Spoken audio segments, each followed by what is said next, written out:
Everyone, हमने पिछले video में नंबर टाइप्स ऑफ नंबर सारे चैप्टर्स के डिस्कस करे थे। अगर आपने वो वीडियो नहीं देखा है तो उसकी आपको लिंक डिस्क्रिप्शन बॉक्स में मिल जाएगी। आज हम सारे थ्योरम जो आपके इस चैप्टर पे गिवन है उसे हम डिस्कस करेंगे। थ्योरम 1 है जो बहुत ही बेसिक सा थ्योरम है, दैट इज यूनिट डिवीजन। ठीक, यहाँ पे आपको कुछ वेरिएबल्स दिख रहे होंगे, a is equal to b cube plus r, where 0 bigger than r and bigger than v। ठीक है, ये क्या है? आपने छोटी क्लासेस में एक रिमाइंडर थ्योरम पढ़ा होगा, अगर आपको याद हो तो, that is dividend is equal divisor into quotient plus remainder. ठीक है, ये आपने छोटी क्लासेस में पढ़ा होगा। ठीक है, ये रिमाइंडर थ्योरम है। इसी थ्योरम को उठा के यहाँ पे लगा दिया गया है, यही सेम थ्योरम है। ठीक है, इसमें क्या है, अगर मैं आपको सॉल्व करके बताऊं तो सपोज जैसे मैंने कोई नंबर ले लिया, मैं ये ले रही हूँ 9 डिवाइड बाई 2। ठीक, अब इसे हम सॉल्व करें तो 2 4 जा 8, 9 माइनस 8 1। ठीक, ये हमारा 1 आ गया। अब इनमें हमारा डिविडेंड क्या है? डिविडेंड ये है। ठीक, जो नंबर दिया हमने ये हमारा डिविडेंड है। ठीक, सो 9 मैं अब इस फॉर्म में लिख के बता रही हूँ, इज इक्वल डिवाइजर वो होता है जिससे हम डिवाइड करते हैं, this one, into quotient. Quotient means जितनी बार टेबल पढ़ा जाता है, means this 4 into 4 plus remainder जो लास्ट में आता है 1। ठीक है, ये आपने पढ़ा है। ये सेम चीज यहाँ पे लग रही है। देखो, डिविडेंड को इन्होंने a कह दिया है, डिवाइजर को b कह दिया है, कोशेंट को q कह दिया है और रिमाइंडर को r कह दिया है। और ये हमारा इस फॉर्म में बन गया a is equal to b q plus r। Understood what I mean? Understood. और यहाँ पे क्या कह रहा है? 0। ये क्या कह रहा है कि भाई जो रिमाइंडर है वो 0 होना चाहिए या फिर 0 से बड़ा होना चाहिए, और b हमारा डिवाइजर है तो डिवाइजर रिमाइंडर से बड़ा होना चाहिए। इसमें यहाँ पे थ्योरम लगा है। Okay, moving on next theorem. Okay, now we do theorem 2, it is fundamental theorem of arithmetic. So इस थ्योरम क्या कह रहा है?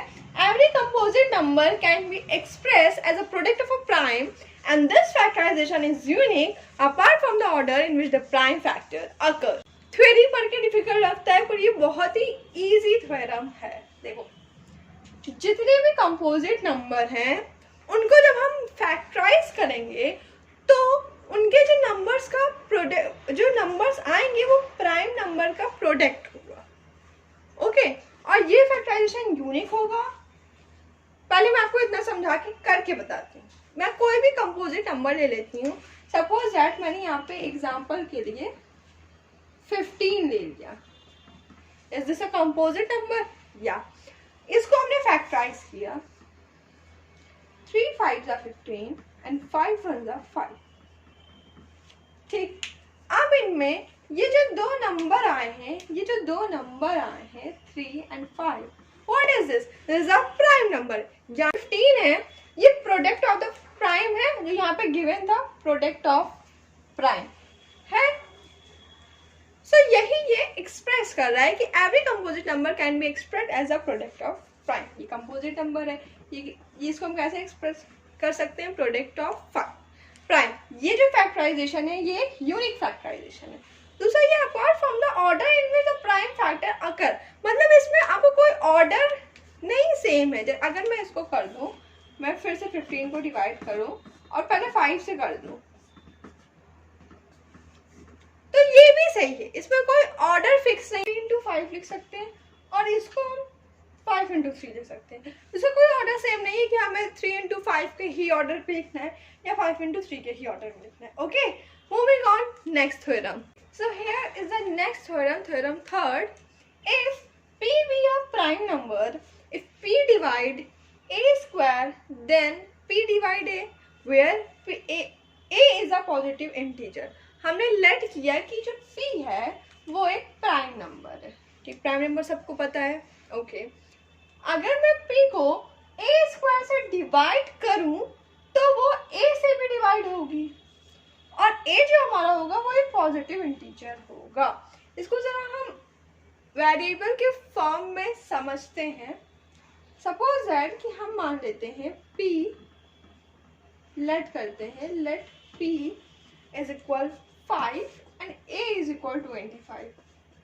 तो a स्क्वायर कितना आएगा 25 इंटू 25 दैट इज 625। यही तीन वेरिएबल लिए गए हैं। ओके अब इसमें हम क्या करेंगे कि हमने ये देखा कि अगर मैं p को a स्क्वायर से डिवाइड करूँ तो वो a से भी डिवाइड होगा। तो अगर मैं 5 को 25 से डिवाइड करूँ तो होगा, ऑब्वियसली होगा। 5 को 625 से डिवाइड करो होगा।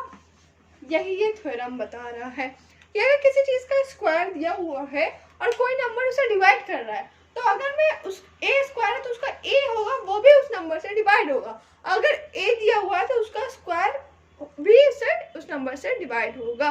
That says theorem third. Moving on theorem four. Theorem four, prove root 2 is irrational number. तो हमें ये प्रूव करना है कि जो रूट 2 है वो एक इरेशनल नंबर है। ठीक है, इस तरह के क्वेश्चन आपके एक्सरसाइजेस में बहुत हैं तो आप इसको अच्छे से समझिए कि मैं क्या रही हूँ। हमें प्रूव करना है कि रूट 2 एक इरेशनल नंबर है। तो हम उसका उल्टा ले लेते हैं कि हम मान के चलते हैं कि रूट 2 एक रेशनल नंबर है। So let root 2 is rational number.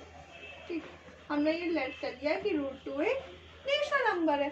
अगर ये रेशनल नंबर है तो जो हमारा रूट 2 है वो p बाई क्यू के फॉर्म में होगा और p और q को प्राइम होगी। p और q को प्राइम होगी। को प्राइम नंबर जानते हो? को प्राइम नंबर वो होते हैं जिन दो नंबरों के बीच में सिर्फ वन कॉमन हो। अगर वन कॉमन नहीं होगा तो वो कट जाएंगे। ठीक है, अंडरस्टूड। तो हम लेके चलते हैं कि पी क्यू हमारे रेशनल नंबर हैं p अपॉन q और ये दोनों को प्राइम नंबर हमने ले लिए। अब हम क्या करेंगे, अगर मैं इस q को इधर ले जाऊं तो root 2q is equal to p, root 2q is equal to p, then we have to do squaring both side. दोनों साइड पे हमको स्क्वायर करना है। So we do root 2q square is equal to p का square. Root 2 का square root 2q का square हम करेंगे तो आएगा 2q का स्क्वायर और ये आ जाएगा p का स्क्वायर। अब इसमें जो 2 है वो p से डिविजिबल है तो जो 2 होगा वो q से भी डिविजिबल होगा। 2 है p से डिविजिबल है, 2 होगा q से डिविजिबल होगा। थ्योरम 3 में पढ़ा हमने, थ्योरम 3 में पढ़ा था कि नहीं कि अगर p a स्क्वायर से डिविजिबल है तो वो a से भी डिविजिबल होगा। So here we write 2 is divisible by p. Okay, so 2 is also divisible by q. Understood? ये बनी हमारी इक्वेशन 1। ये बनी हमारी इक्वेशन 1। ओके, आप मेरे साथ साथ नोट करते हुए चलिए ताकि आपको समझ में आए। ओके, ठीक है, ये हमारी इक्वेशन 1 बन गई। अब हम नेक्स्ट स्टेप पे चलते हैं। अब हम क्या करें, कोई भी इंटीजर अलग से ले लेते हैं। सो लेट्स सी हम ले लेते हैं बी एनी इंटीजर। सी हमारा कोई सा भी इंटीजर हमने ले लिया।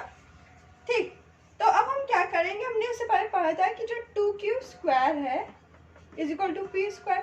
तो जो 2 है वो p से डिविजिबल था कि नहीं था? 2 है वो p से डिविजिबल था।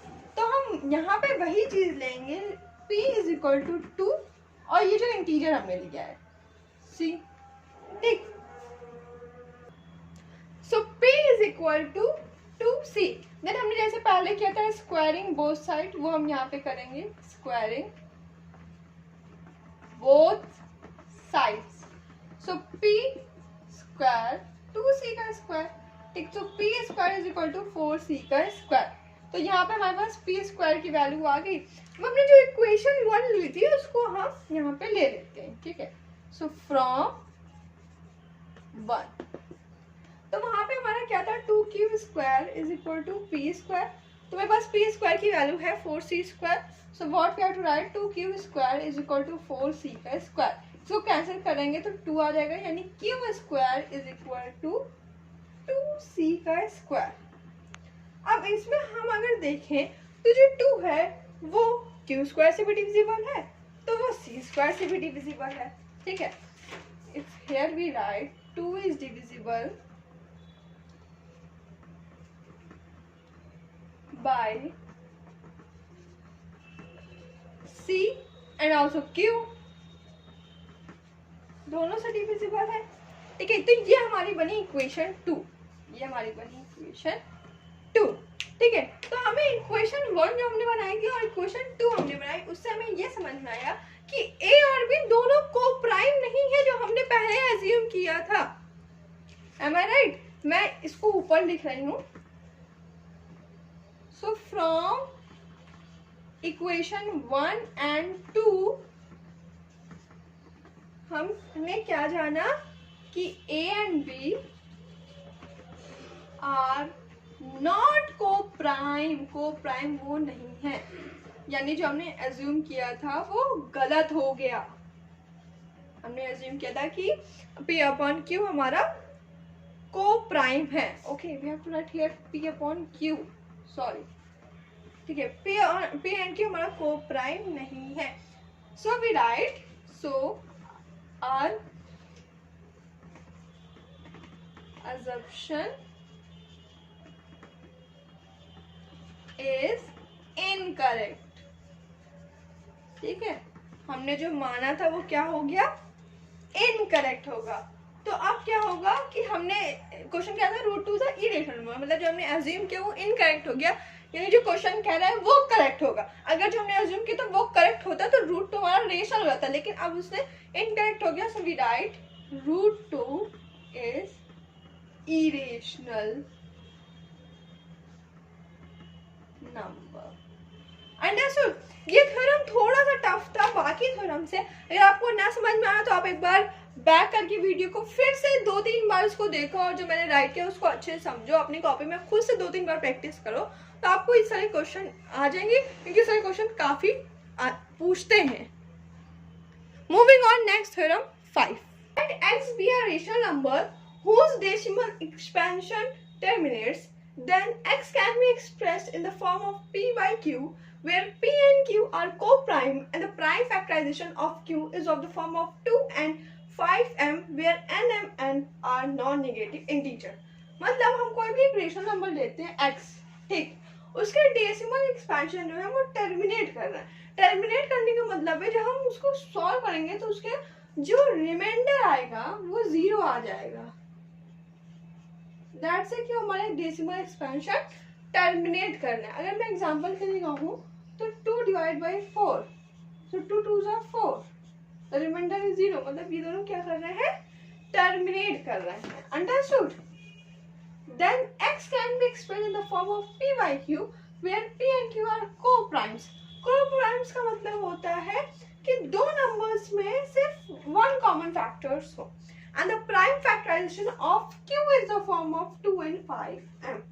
suppose that कि मैंने कोई नंबर लिया, एग्जांपल से मैं आपको समझाती हूँ, ये कह गया था 3/8 हमने लिया, ठीक। अब इस 3/8 का यहाँ पर q की बात हो रही है। देखो क्या कह रहा है, x can be expressed in the form of p by q, ये p by q के फॉर्म में है, दिख रहा है। p and q are co-prime, okay, and the prime factorization of q is of the form of 2 and 5m।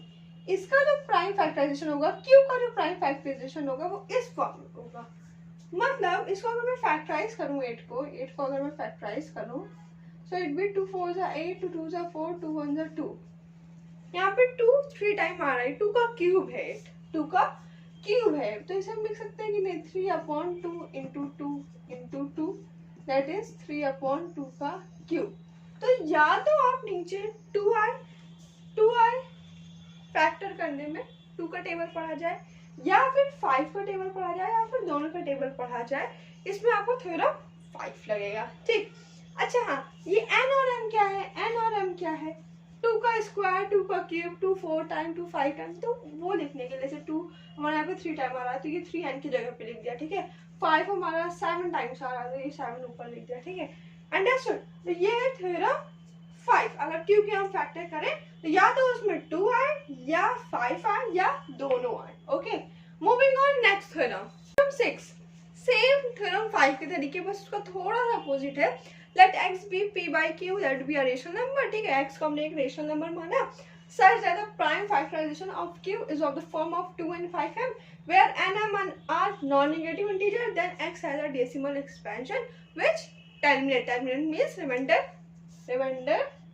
0 आ जाएगा। ठीक, तो सेम है जो हमारा थ्योरम 6 था, उसको थोड़ा सा अपोजिट है। Okay, theorem 7।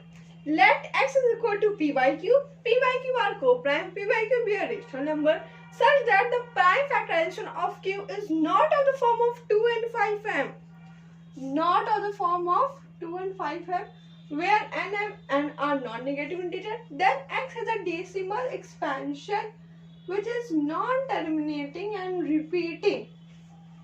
देखो x कोई p by q है, ठीक है, एक रेशनल नंबर है जो को-प्राइम्स है। ठीक है, ये तो हम लोग थ्योरम 6 और 5 में पढ़ के आए। ठीक, इसमें क्या है कि जो q का प्राइम फैक्टराइजेशन है वो इस फॉर्म में नहीं होगा। फिर किस फॉर्म में होगा? 2 5 के साथ अगर कोई और नंबर आ गए, सपोज दैट मैं एक एग्जांपल के लिए p by q लेती हूँ, ऊपर का नंबर p रखती हूँ, नीचे को मैंने कोई नंबर लिया, उससे मैंने फैक्टराइज किया। ठीक है, तो मेरे पास कुछ ऐसा आया 2 × 7 × 5 × 13 × 20, तो 2 और 5 तो है ही, उनके साथ और नंबर्स भी आ गए, मींस ये थ्योरम 7 है। ओके, और the decimal expansion, the x is a decimal which is non terminating and repeating. Non terminating repeating क्या है? जिनका रिमाइंडर कभी 0 आ ही नहीं सकता, जिन्हें हम बाहर से रिप्रेजेंट करते हैं।